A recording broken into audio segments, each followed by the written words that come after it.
মনে হয় সারিয়া যাইতাম থুয়া বাড়ি গর বন্ধু তোর লাইগারে ও বন্ধু। আরে ভাইয়া, কে আপনার সেই বন্ধু যার জন্য আপনার মন কান্দে প্রাণ কান্দে? বলেন কে বন্ধু? আপনারা কি তাহলে হইতাম ভাই ডিস্টার্ব করেন না, এমনি মন মেজাজ খারাপ কইন থেকে। ভাইয়া তাই শিক্ষক আমার টিচার টাকাটা কি আইছে আমাকে। তোর শিক্ষক তোর লগে লইয়া যা, ইনো কি তার লাগে লই আইছস, এমনিও মন মেজাজ খারাপ করাইন তো নে। ভাইজানের চোখ দেখে আমি বুঝতে পেরেছি উনি একজন প্রেমিক।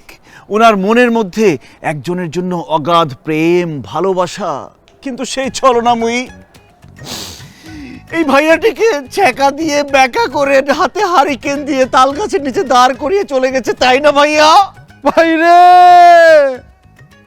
আপনার চোখ ফাঁকি দিতাম পারছি না, ঠিক ধরি লাইছেন আপনি। আমি ফুড়িরে বালা ভাইতাম, জান প্রাণ মন দিয়া বালা ভাইতাম। ফুড়ির লগে পার্ক বইয়া কত প্রেম করছি, এত হাত ধরিয়া আসছি, রাত বেড়াইত ফোনে কত মাত মারছি ভাই। ছোট বোন সামনে কিতা কইতাম, শর্মর কথা কত রোমান্টিক সিন হলতা কই যাবো পারলাম না। হৌ ফুড়িয়া আমারে ফাঁকি দিয়া খানোর আকাশে বিয়া করিয়া লন্ডন গেল কি ভাই। আমি তাইরে কিলা বলতাম, কিলা আমারে ফাঁকি দিল ফুড়িয়ে। ববিতা রে, ববিতা তুমি কিভাবে পারলে? তারপর ভাইয়া যে ফুরিয়ে তোমার শেখা দিয়া বিদেশ গেছে কি বিয়া কইরা, ও ফুরির লাগে তুমি খেলে তোমার জীবনটা নষ্ট করায়। তুমি এক কাম করো, তুমি বিয়া করো করিয়া তাইরে দেখাই দেও যে তোমার কিচ্ছু যায় আসে না। সম্ভব নয় রে বই, নিকটা সম্ভব নয়। আমার বুকো খালি ববিতা, যে বুকো ববিতায় মাথা রেখে ঘুমাইছে, এই বুকো আমি কিলারে ফুড়িরে মাথা রাখতে দিতাম। হো এটা সম্ভবও নাই। প্রেমের মরা জলে ডুবে না, এই গানটা সারা জীবন শুধু শুনছি, আজকে আমি আমার চোখের সামনে দেখতে পাচ্ছি। যাই হোক ভাইয়া, ববিতা যেহেতু আপনাকে ফাঁকি দিয়ে বিয়ে করে ফেলেছে, আমার মনে হয় কি আপনার বিয়ে করে ফেলা উচিত। বিয়ে করে সংসার করেন, 2-3টা বাচ্চা কাচ্চা জন্ম দেন, তাইলেই না আপনি সুখে থাকতে পারবেন। আপনি যদি এইভাবে অবহেলিত জীবন পার করেন, তাহলে আপনার ববিতাও কষ্ট পাবে ভাইয়া। ইগে আমার লাগে কি তার লাগে কষ্ট হইতো, ইগে একটা বেইমান, একটা ফাঁসানি। তাই আমারে সারিয়া গেছে কি আকাশের লগে লন্ডন। আমিও দেখাইমু আমি মালেক সারা জীবন বিয়া না হরিয়া তাহমু, কুমার তাহমু। আমি প্রমাণ করবো আমি তাইরে মন প্রাণ দিয়া হাসাও পালা পাইছিলাম। আমারে কেউ বিয়ার কথা কইবাই না রে ভাই, আমি বিয়া দিত নাই। ভালোবাসা মোরে ভিখারি করেছে, তোমারে করেছে রানী। আল্লাহ ভাইয়া তো বিয়া লাগে রাজি হইল না, তার মানে তোমার লোকে আমার বিয়া হতো না। আরে বিয়া না করে সে যাবে কোথায়?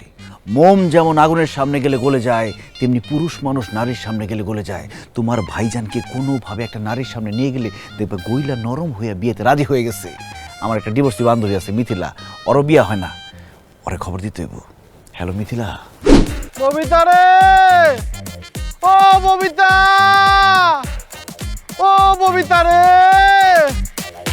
আরে ভাইজান, ভাইজান দেখেন আপনার জন্য কি নিয়ে আসছি। ইয়াল্লা ইয়াল্লা ইয়াল্লা, এই ফুড়িয়ে তুমি আমার সামনে আনছো কিতা লাগি রে ও ভাই। এই নিলা, তুই জানোস না আমি ববিতা ছাড়া কোনো ফুড়ির মুখ জীবনে দেখতাম না, ওয়াদা করছি। ইস রে ভাই, তুমি দেখতে করছো। ভাই আপনি ওয়াদা করছেন ববিতা ছাড়া কোনো মেয়ের চেহারা দেখবেন না, কিন্তু ববিতার জামাই ববিতার দিকে তাকাইতে তাকাইতে ববিতাকে ডিসকালার বানায় ফেলছে। আপনি তাকান এই মেয়ের দিকে, দেখেন এই মেয়েকে কি সুন্দর, কি নির্মল, কি শুভ্র।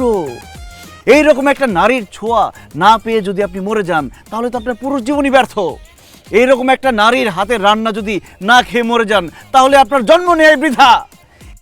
এইরকম একটা নারীকে বিয়ে করে যদি রাতের বেলা জড়ায় ধরে ঘুমাইতে না পারেন, তাইলে আপনার কচু গাছের সাথে ফাঁসি দেওয়া উচিত।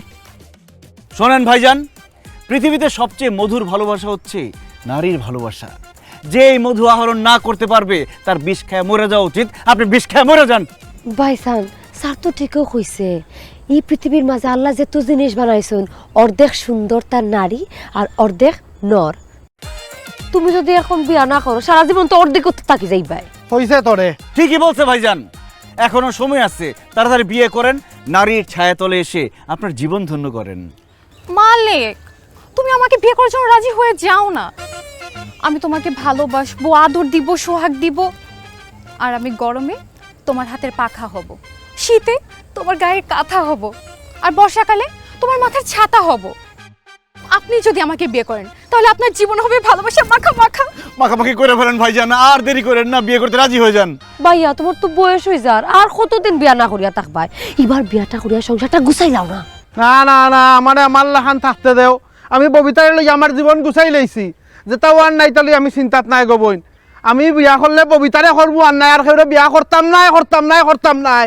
নীলা, তোর ভাই আমার মতো এত সুন্দরী একটা মেয়েকে কেন যে বিয়ে করতে চাইতেছে না সেটা আমি খুব ভালো করে বুঝতে পারতেছি। কিতা লাগে বিয়া করতে চাই না? আরে সে তো পুরুষই না। সে যদি পুরুষ মানুষ হইতো তাহলে আমার মতো এত সুন্দরী স্মার্ট একটা মেয়েকে বিয়ে না করে কখনো থাকতে পারতো? কিতা কইলাই গো তুমি?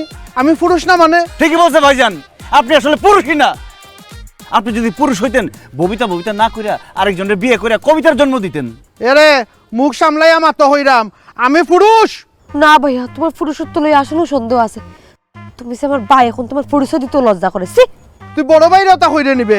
ঠিক আছে, আমি বিয়া করমু, বিয়া করিয়া আমি অগলরে দেখাইমু আমি পুরুষ কিনা।